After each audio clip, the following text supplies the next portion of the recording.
Bos días. Imos iniciar esta terceira e última sesión das xornadas A procura do pasado para armar o futuro, o rural e as institucións da memoria, con Ana Cabana Iglesia, que é licenciada en Xeografía e Historia pola Universidade de Vigo e especialidade de Bibliotecas pola USC. No, señora. No, non é verdad. O nome está ben. Non é verdad. O nome está ben.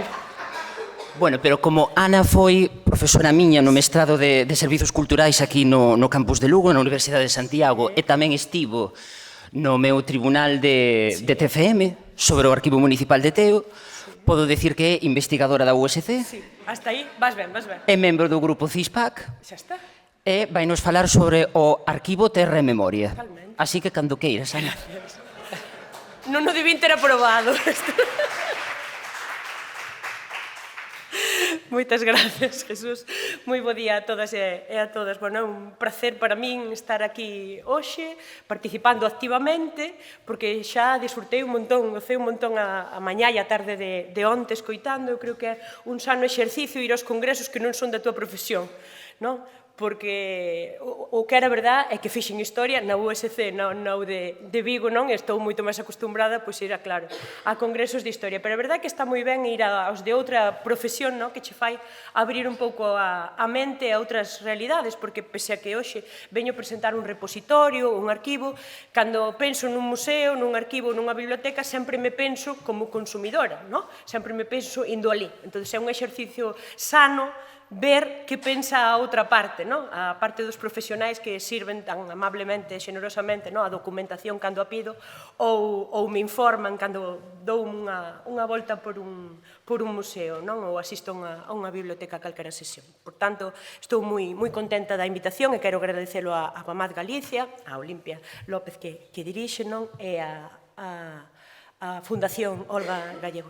Tamén quería, onte dixéronnos que según, non sei que era, pero un libro que decía como iba a oratoria, este minuto era o único que tiñamos, que iban ustedes a atenderme, pois quería gastalo a conciencia en dar as gracias ao Arquivo Histórico Provincial de Lugo, que sempre é un recurso do que tiramos no campus de Lugo da Universidade de Santiago, e a resposta sempre así, desde logo, cando queiras, para todo, para servir a documentación a docentes e investigadores, a alumnado que mandamos continuamente para facer traballos de curso, TFMs, TFGs e demás, ou para calquera das outras actividades ás que temos ben recurrir ao arquivo histórico.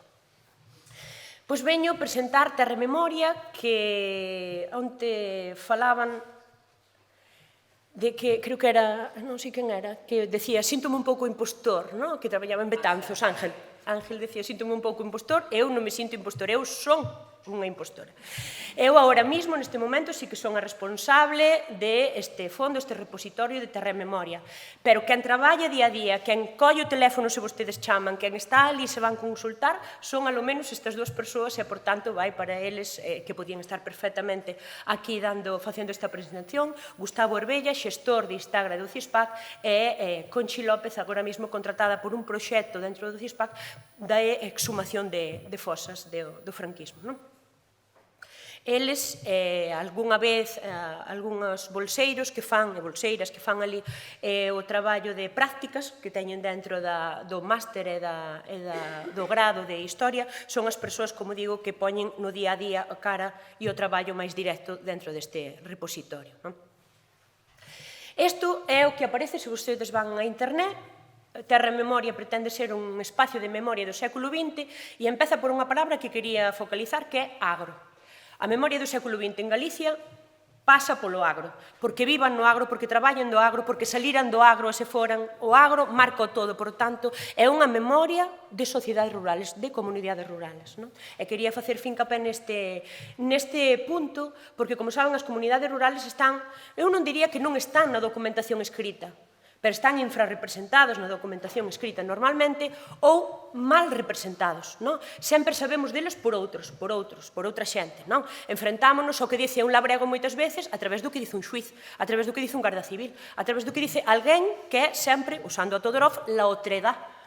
Entonces, o que pretendemos, o que sempre se pretendeu con este proxecto, é ter a voz directa no que se pode, é dicir, se vamos a Spivak, sempre nos falaría da dificultad que hai para que as clases subalternizadas teñan unha propia voz, e non reproduzan moitas das voces, palabras, maneiras de falar de outras clases, pero neste sentido foi o mellor intento que había por abrir un espacio que non encontrábamos como historiadores, como investigadores en xeral, dentro da documentación escrita. Que é Terra e Memoria? Pois é un proxecto que ten un longo recorrido.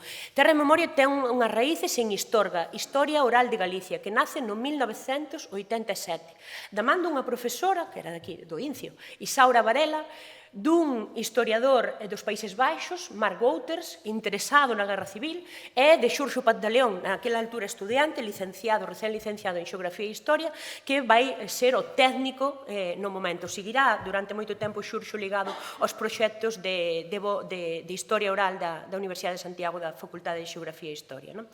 Neste momento foi moi novedoso, apenas en España é moi pioneiro esta ansia pola historia oral. E primeiro vese como unha actividade de formación, é dicir, a profesora Isaura Varela ofrece ao seu alumnado, é dicir, cando chegamos aos últimos anos da carreira, a profesora Isaura Varela, aqueles que se especializan en contemporáneas, dalles a oportunidade de facer unha tarefa que é, en vez de ir a un arquivo, en vez de ver prensa periódica, facer unha entrevista na casa. E saber, a temática que tiña era como estaban os teus maiores durante a Guerra Civil. Era esa memoria que acabou sendo unha temática que, como lles comentarei, vai ter total continuidade. Apareceu, por tanto, como unha maneira de preparar as novas xeracións de historiadores e historiadoras a manexar unha fonte novidosa na altura, nos anos 80. Quería traerlles nesta fotografía, porque é a propia Isaura Varela, e interesábame que miraran a ela, porque hai que poñer cara ás mulleres pioneiras, por suposto, e detrás dela, o armariño. Eso era Historga. Eso era Historga. Chegaron a ter 300 entrevistas. 300 entrevistas, como ven, en cinta magnética que se guardaban aí. Bueno, pois, nese momento era o que había. Traía tamén os primeiros días, que ese libro, os 1936 primeiros días, que foi o resultado do traballo de historia oral que fixo Mark Wouters aquí en Galicia, É un traballo pioneiro na altura, no 93 se publicou, foi feito na finales dos 80, sobre eses primeiros días do golpe de Estado. No 2004 houve un cambio que pasou de ser ese espazo casi de tarefa do alumnado de Historia para pasar a ser unha preocupación dunha área, e do Departamento de Historia, daquela chamado Departamento de Historia Contemporánea e de América. Había no momento dous grupos de investigación, un dedicado á historia agraria e política do mundo rural, que é o meu, digamos así, é Istagra, e un dedicado á historia da América Latina, que tiña unha liña central na emigración, por tanto, na emigración galega a América. E neses dous grupos de investigación foi onde empezou a nutrirse xa non só co traballo do alumnado, senón xa con personal investigador que traballaba en teses, en traballos de diferente tipo, o recurso. O fondo ampliouse moito de 2006 a 2010. 2006 non sei se lles dice nada, pero para nós cambiou moitas cousas. Foi o ano da mal chamada Lei da Memoria, pero conocida familiarmente como Lei da Memoria, que deu lugar a que as administracións públicas, polo menos a Xunta de Galicia no momento, entrara en todo un proceso, como entraron moitas outras institucións ao largo de España, de recuperación da memoria histórica, de dar memoria a quen non a tuvera hasta daquela. E así nace un proxecto que é Nomes e Voces, no que se acabarán facendo máis de 500 entrevistas. É un proxecto que estudia a violencia franquista en Galicia durante os anos da guerra e inmediata por guerra. É un fondo que mencionou onte Jesús na súa intervención, non me vou parar moito, pero a base era recuperar esas voces, dai o nome, a partir de exercicios de historia oral, é dicir, de facer entrevistas, construir a fonte, a partir de entrevistas. E aí chegar a unha relación de nome de víctimas, poñerlle nome ás víctimas, e facer unha cartografía da represión. Este proxecto, pese a deixar de ser financiado en 2010, nunca se deixou caer por parte dos meus compañeiros e compañeiras de departamento, sempre se traballou nel, aínda que fora sin orzamento e sin un horario oficial, porque verdadeiramente tuvo moitísimo feedback por parte das persoas, moitísima xente escribía preguntando, dando información sobre nomes, chamándonos a atención sobre erros, que ese Francisco García era outro Francisco García López, os García López e os Fernández son un tema moi dramático para nós, porque moitas veces equivocamos.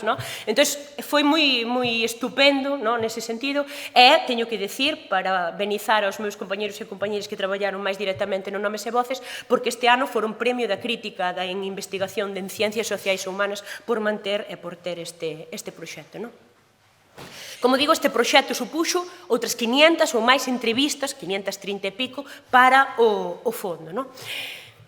Íbamos medrando, como ven en número, e a altura de 2015 naceu, literalmente, Terra e Memoria, que hoxe veño a presentarlles. No que ten moito que ver a axuda e a colaboración dos tres grupos de investigación, Istagra e Isamérica, que eran os que funcionaban históricamente, digamos así, e Ispona, que é un novo proxecto de investigación sobre política e nacionalismo en Galicia.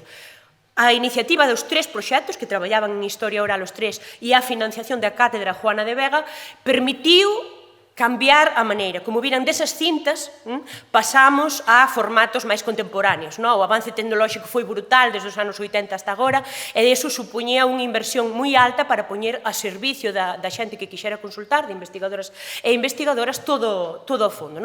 Este levouse a cabo a partir dese ano 2015, e nese ano decidiuse non só ter un fondo oral, que é o que dá sentido a Terra e Memoria, sin dúbida, senón incorporar dous novos fondos, dos que lle falarei moi levemente. Un é un fondo gráfico e o outro é un fondo hemerográfico, por tanto, de prensa e de imaxe. E, a partir do 2018, fixos un esforzo tremendo por organizar o que sería unha páxina web. Unha páxina web sempre é, hoxe en día, nos días de hoxe, unha tarxeta de presentación.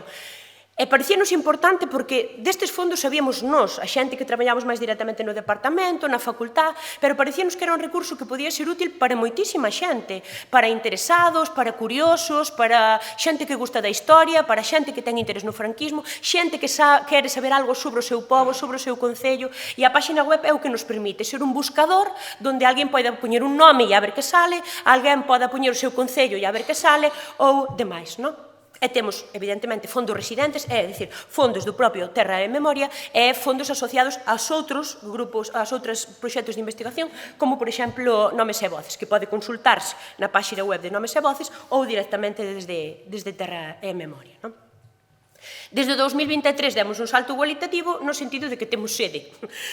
Hasta ese momento eran os armarios da Facultade de Historia e algunha silla que sobraba ali no departamento, pero desde 2023 temos unha sede no CISPAC. O CISPAC é o Centro de Investigación Interuniversitario de Paisaxes Atlánticas Culturais. Leo aí abaixo porque nunca, pero CISPAC de cariño, que é un centro que está ahora mismo en Santiago, falarei un pouquiño mínimamente desta sede, que foi dalle outro pulo, é dicir, poder recibir xente en condicións, para que visibilice o archivo ali físicamente. E a altura de 2024, é un fondo activo, é un fondo vivo, que, como pretende, seguir medrando. Canto temos? Que temos? Que compoñen Terra e Memoria? Pois temos máis de 2.300 entrevistas, consultei o día 26, tiñamos 2.338, pero, como digo, medra aos poucos. Temos 4.500, un pouco máis de 4.500 imaxes, e temos 14 xornais digitalizados. E de que vai a temática? As liñas temáticas que forman parte do fondo oral son, por sintetizar, 5, a historia social da vida cotidiana do mundo rural, que é un todo. Moitas veces as maneiras de traballar para a investigación son o que se chaman historias de vida, é dicir, que te sentas con alguén e relata a súa vida.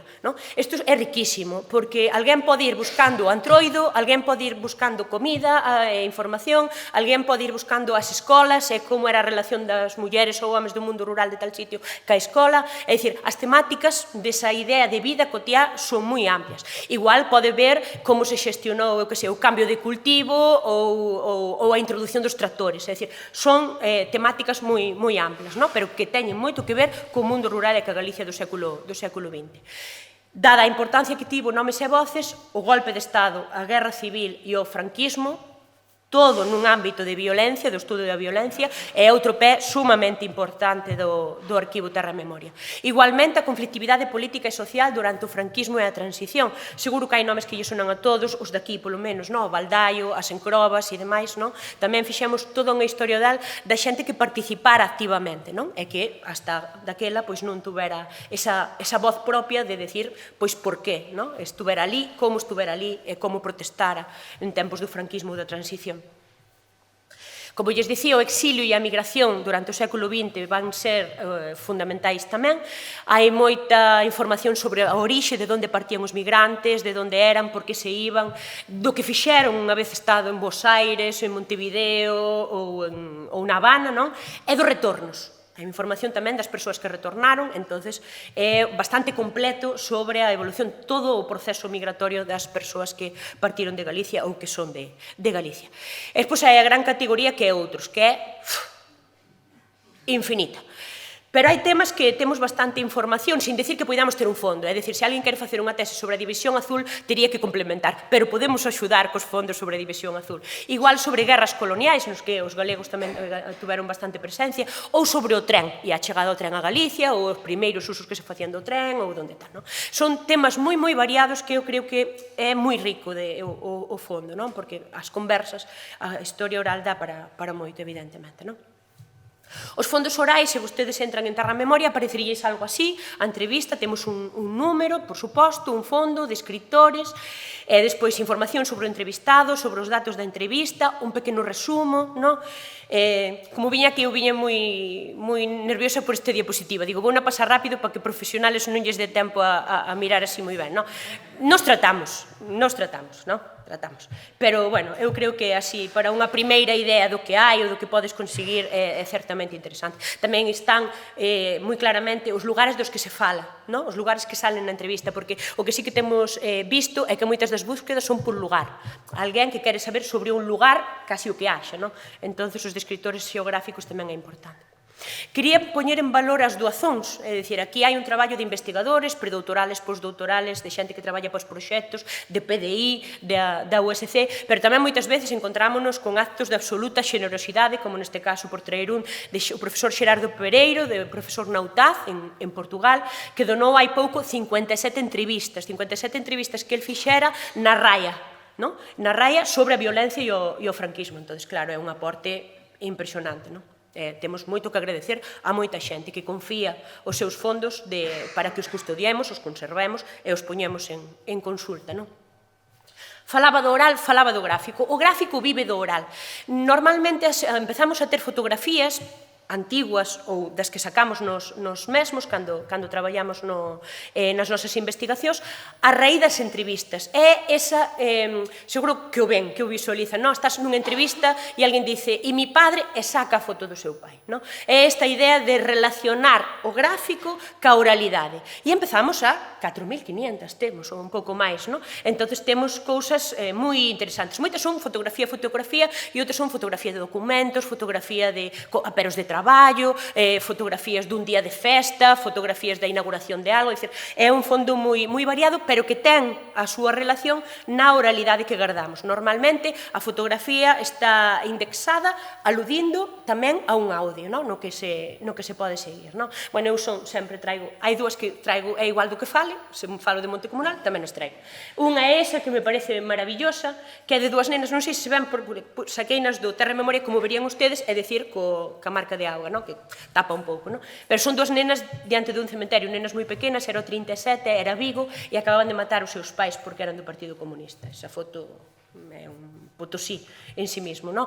Vemos a irmá pequena, a máis cativa, temos a entrevista cando tiña máis de 90 anos. Como lles dicía, non todas son históricas no sentido de época, senón que moitas veces teñen que ver con algunha cousa. Estes son os aperos de traballo de un señor que esta entrevista, todas as entrevistas son magníficas, é igual do que fale e quen fale, é dicir, son pura riqueza e dependendo do interés do investigador ou da investigadora, aquelo non ten precio.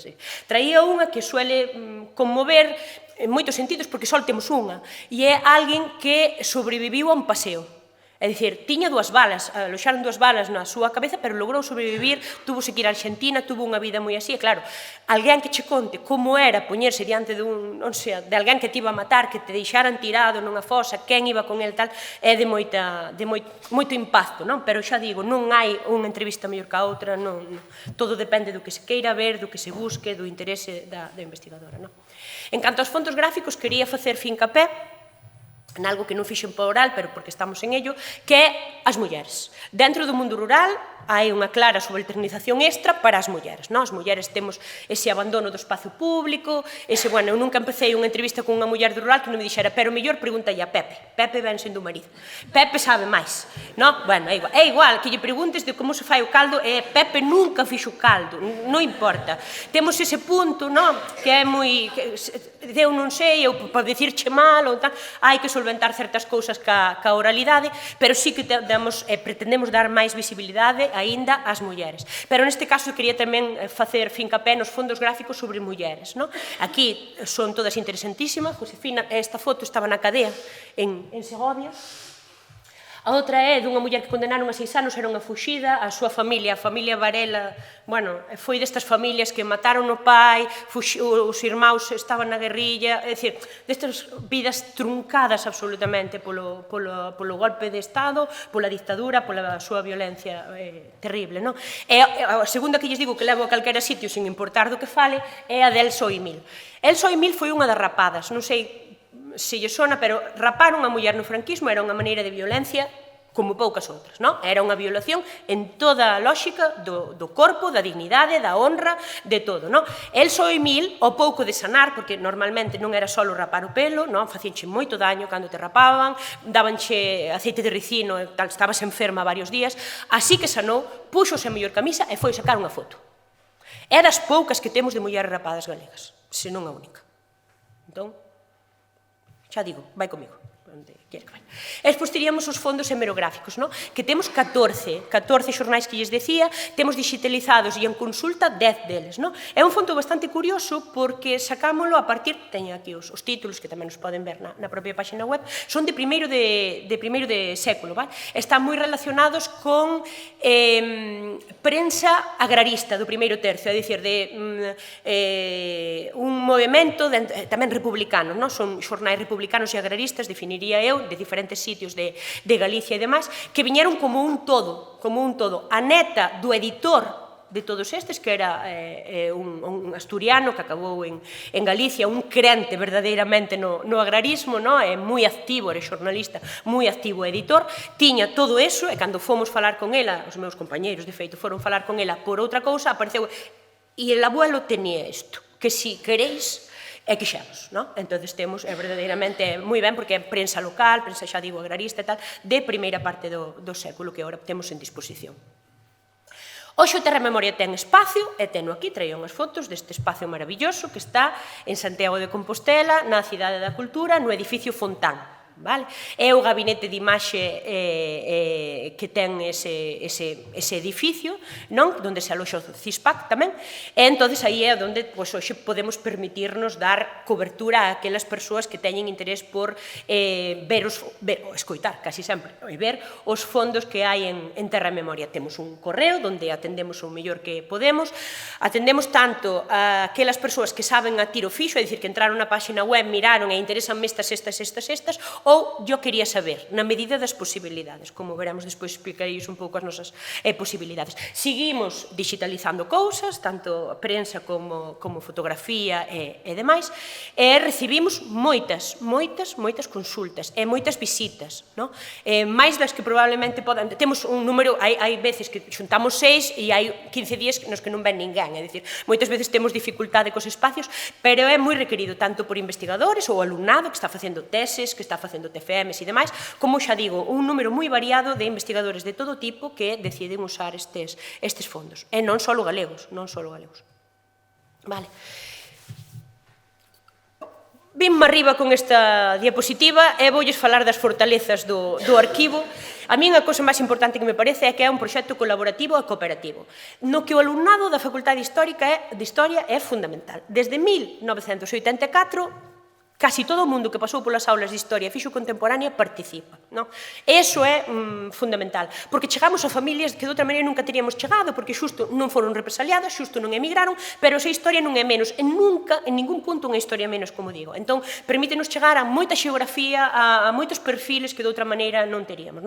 É o compromiso do estudiantado e o compromiso da xente que traballa nestes grupos de investigación que comentaba antes da Facultade de Historia, os que permiten seguir nutrindo e manter este arquivo, que, como digo, agora ten un espacio, e, ademais, teño que dicir que é un dos fondos máis completos e cuantiosos neste ámbito. Os arquivos orais, hai moitas universidades que empezaron normalmente despois da Universidade de Santiago, pero segue sendo un fondo, un repositorio aínda moi cuantioso e moito máis completo que o resto, digamos así, non? E despois quería facer fincapé en algo que xa deixei caer, que é a diversidade dos fondos. Temática, xeográficamente, temporalmente. É interesante non só para historiadores e historiadoras, que isto é algo que me parece fundamental. Teño visto xente, como digo, interesado, por exemplo, en como falan. A filoloxía saca moita partido desto, como falan os de Malpica, como cambiaron por idades o tono, a diglosia, o que sexa, eles encontran, elas, moitísimo sentido, igual os de antropoloxía, os de historia da educación, como lles decía. Entón, hai moitos investigadores e investigadoras de moitas disciplinas distintas, con moitas perspectivas distintas, que poden sacarlle proveito. E para iso está. Non todo é rosa, non todo nos vai estupendo. Un dos grandes problemas, pexas que temos, é que non temos financiamento propio, é dicir, nin financiamento propio nin constante. E iso impide un cronograma de traballos. Se tú sabes que vas ter estes cartos durante este tempo, organizas o traballo. Nos traballamos como podemos, e dependemos dos proxectos de investigación do Plan Nacional do Ministerio, proxectos europeos, proxectos, convenios con concellos, co que sea, A partir de aí sacamos tempo e fondos para poder seguir indexando, catalogando, describindo e para poder seguir facendo o servicio de consultas, de momento non logramos traballar de outra maneira, En ese sentido, temos que dicir que non contamos con persoal exclusivo que atenda a Terra e Memoria. Atenden outras cosas, as fotos que lles poñía ao principio de Gustavo Herbella é o xestor de todo o grupo de investigación, só que nas súas horas máis libres ou máis tal, atende tamén Terra e Memoria, e Conchi neste caso está igual. E despois contamos, como dicía, cada curso con 2 bolsas de prácticas do alumnado do máster de Historia que financia a Cátedra Juana de Vega. Eso é co que traballamos.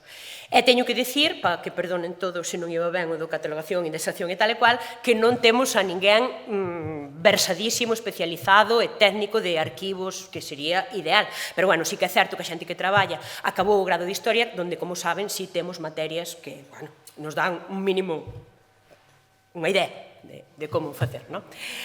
Acabo casi falando de certas conquistas que nos fan sentir bastante orgullosos. Un é que conseguimos o aval do Comité de Bioética da USC, que isto parece que é moi chino, pero a Universidade de Santiago, para traballar tanto en laboratorios como con animais como con persoas, precisamos, e pareceme ben, pasar uns certos criterios, controles e demais.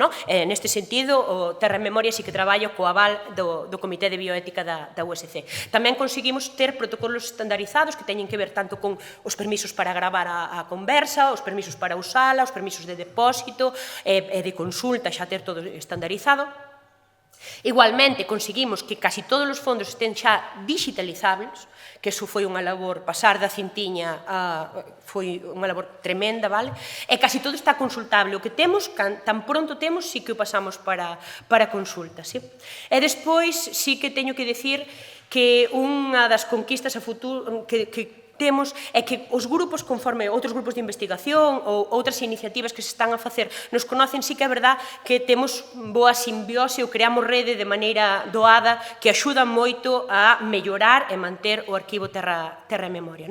Entre esos, vou citar a unha institución, unha rede que se acaba de formar hai pouco, e da que Terra e Memoria forma parte, que é a Rede Ibérica de Historia Oral, que en 2023 formamos parte xunto con outros arquivos e con outras iniciativas e tal. Acabo casi de todo.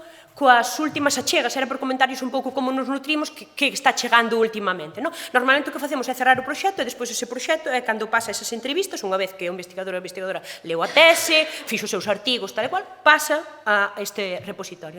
E últimamente estamos traballando moito cun proxecto do Plan de Memoria Democrática, que é o de localización, identificación e exhumación das fosas franquistas, que dá lugar a toda unha serie de entrevistas cos familiares, que moitas veces levan á propia fosa, outras veces aumentan a información sobre a fosa. Neste caso temos, por exemplo, un caso, eu creo que é de Viana do Bolo, e está Conchi facendo unha entrevista a un dos familiares das persoas ali, das persoas que estaban na fosa. Temos un proxecto que é o Laboratorio Ecosocial do Barbanza, financiado pola Fundación Ría, que estudia, como o seu propio nome indica, a zona do Barbanza, na Coruña, e é parte dun exercicio de historia oral coas persoas que xestionaban o monte comunal. Temos a firme convicción de que a xente históricamente tiña uns modos de xestionar os recursos que ben poden interesar para implementar hoxe en día. Entón estamos facendo toda unha recollida deses saberes de xestión na idea de que, xa digo, na idea de aumentar a perspectiva histórica sobre saberes e xestión agroecolóxica que hoxe poden ter un interés por parte das propias comunidades de montes de hoxe de revisitar, repensar ou mirar, ou polo menos non deixar morrer como memoria. Temos outro proxecto que é da aldea á cidade, do Concello de Santiago de Compostela, que é un estudio do aluvión para Santiago, como se conformaron os barrios de certas zonas de Santiago, Sar, é igual, se non son de Santiago non ten maior interés, pero é como viñeron do rural, é como cambiou a vida, como xestionaron o seu barrio, como lograron identificarse no seu barrio, que facían, como foi o cambio rural-urbano, e tamén se fai cunha boa parte de historia oral. E, por último, tamén temos un proxecto agora mesmo sobre o estudio de opcións políticas da transición. En este sentido, o que agora temos aberto é sobre o Partido Socialista Obrero Español, que estamos entrevistando aos primeiros militantes. Queda moito por mellorar, evidentemente. Unha labor que temos pendente é unha que estou agora mesmo pretendendo facer aquí, que é a de divulgación. A de dar a conocer para que a xente se poida chegar ao propio arquivo. Estamos encantados de medrar no número de usuarios e usuarios destas fontes orales. Tamén é verdad que temos pendente abrir máis conexión da que temos con outras institucións, con outros colectivos, concellos, asociacións e particulares que teñan unha particular preocupación pola historia oral, e que vexan no Terra e Memoria un lugar que pode colaborar en moitos dos ámbitos, tanto en axudar a organizar o proxecto de historia oral como a hora de ser unha sede para as entrevistas realizadas. E despois contáballes que o das mulleres é un tema no que estamos traballando na visibilización das mulleres do rural galegas, como portadoras do saber e soportes tamén da memoria familiar e comunitaria de onde viven, que é un proxecto que estamos mesmamente iniciando a partir dunha axuda do Instituto, dun proxecto que vamos iniciar co Instituto das Mulleres, que é denominado Xénero, Sustentabilidade e Saberes Rurales, que pensamos que pode dar esa visibilidade dentro do fondo a esas voces de muller galega. Pois eu creo que máis menos con isto. Moitísimas gracias pola atención. Gracias. Grazas, Ana, e enhoraboa polo traballo.